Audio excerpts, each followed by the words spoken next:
Try our new program, 628 Ways to Not Suck as a Beekeeper. Come closer to me. Get your microphone on. I have my microphone on. It's gotta be like up here somewhere. Oh, I mean, to teach anybody anything. Swing for the fences. I don't care. You teach them whatever you want to teach them. The bigger the better. The bigger the better. Welcome back to the 628 Dirt Rooster channel, where hobby beekeeping is a way of life. That was just lame. Name. What do you want? Just in a few minutes of this video today, I'm going to help you become a better beekeeper with just a notebook and a pen and your observational abilities. Your skills will develop over time, but with this one tip, you can really dial it up. And so what I want you to do is get a notebook that you're probably not going to throw away at any point, and come to the last couple pages that you're not going to ever rip out and throw away, and you'll be able to find them anytime you need them.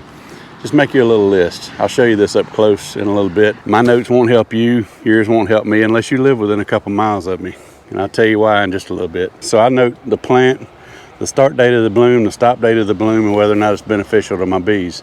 And if I don't know, I just put a question mark. All these are yes, couple no's, couple question marks. And this is February 16th.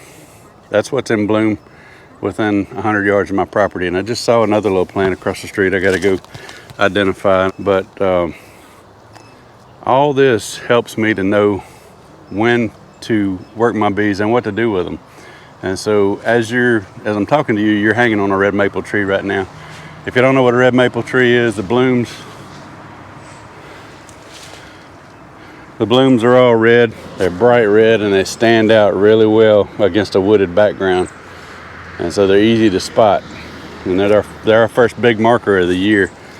We've got about 5 of these big red maples on our property. This is a tiny one here. But this is what cues us to know that, hey, it's about to happen. You better be on your game. You better have your equipment ready and go ahead and maybe do some inspections pretty soon. So today is February 16th, February 14th, Valentine's Day. I did my first inspections, and so in my mind, Valentine's Day every year is when I want to do my first inspections. So I'm seeing a lot of worker brood production, a good bit of drone brood production, not a lot of adult drone broods yet, not a lot of adult drones yet, and no queen cells yet. But this helps me to know if I see stuff happening around me, then I know what to do. If you'll keep a notebook every year and just note, because it's going to be a little bit different every year, and these dates are not hard and fast. This is not the exact date these red maples started blooming. It's just when I noticed it. So red maple, spiderwort, bunch of little bitty plants all over the yard that are not super significant, but they do play a role, and the bees do work on them a little bit. So we see these, we see the huckleberry bushes behind us. Spring tie will be coming in. And that's why I say some of these plants you don't even have in your area. And even the red maple, 5 miles over, as we cross over the little Biloxi River swamp, river basin, the red maples were blooming a week or a week and a half ahead of our property here, just 5 miles away. And the same thing if you go over an hour and a half west of us, you get over in Mr. Ed and world famous Mike Berry's territory, and the red maples were blooming 2 weeks ahead of us. So it varies pretty greatly depending on where you are.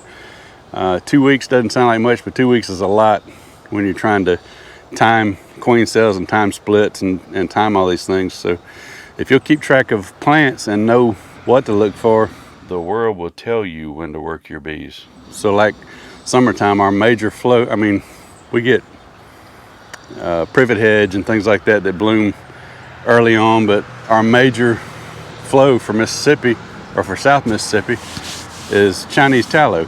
And so we have to know when the Chinese tallow is coming on. We better be ready with our honey supers. And if you don't know that kind of thing, it'll get ahead of you, and you'll have boxes that'll get honey bound and start reducing their brood and start dying off, getting hive beetles. Then you got wax moths later on, and you don't know what happened. All you know is they're not working the honey supers because there's not enough bees since you stacked it on too late.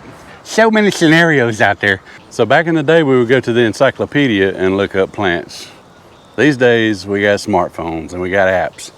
And so, did I spit on myself? So we've got the picture of this app. It's not free, but it's cheap. It's like $5 one-time fee, and it'll identify almost any plant, and I'll show you that in a minute. But you take a picture, bam, it pulls it up within just a few seconds.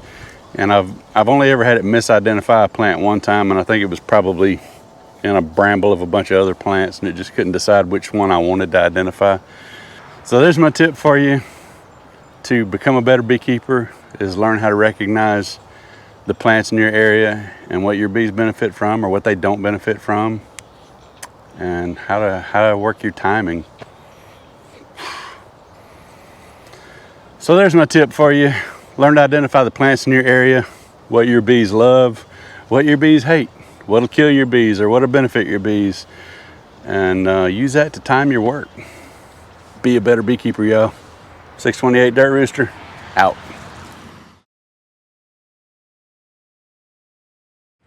And so get out in your yard and notice what's blooming. Make a note of when you saw it or when you thought it started blooming, and when it dies off. Make a note of that too. So you'll know when your flows are. You know when your nectar flows. You know when your pollen is in.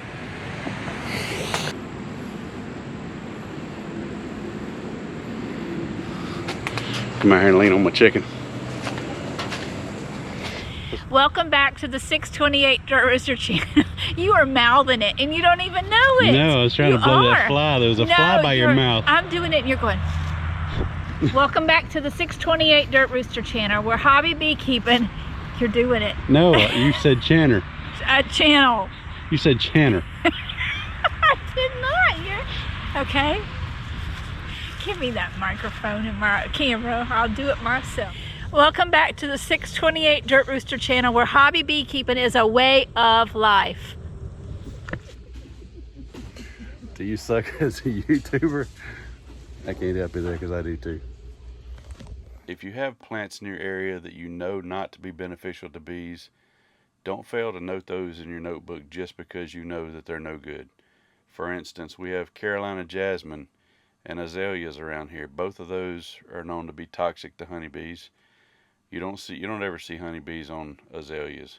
Occasionally I'll see bumblebees and the occasional honeybee zooming around some Carolina jasmine. I don't really see them working them. I just see them looking at them. Maybe they're just a bright bloom and they're checking it out. Note those anyway. Those are blooming in conjunction with our red maples down here. Maybe you've got something else that does the same in your area that blooms in conjunction with something that's useful. Down here, those are really bright. They really stand out, and so they help you to know what's coming on, what your season is, what you should be doing with your bees. Also note when blooms go out. It helps you know when you're on a flow, when you're on a nectar flow. And your list, you can expand or reduce it as much as you want. Mine is a very simplified list. You can expand to what color pollen, whether it's a good nectar source, good pollen source. However big you want to make your list, you can make it. Mine is just really simple, and that's all I need.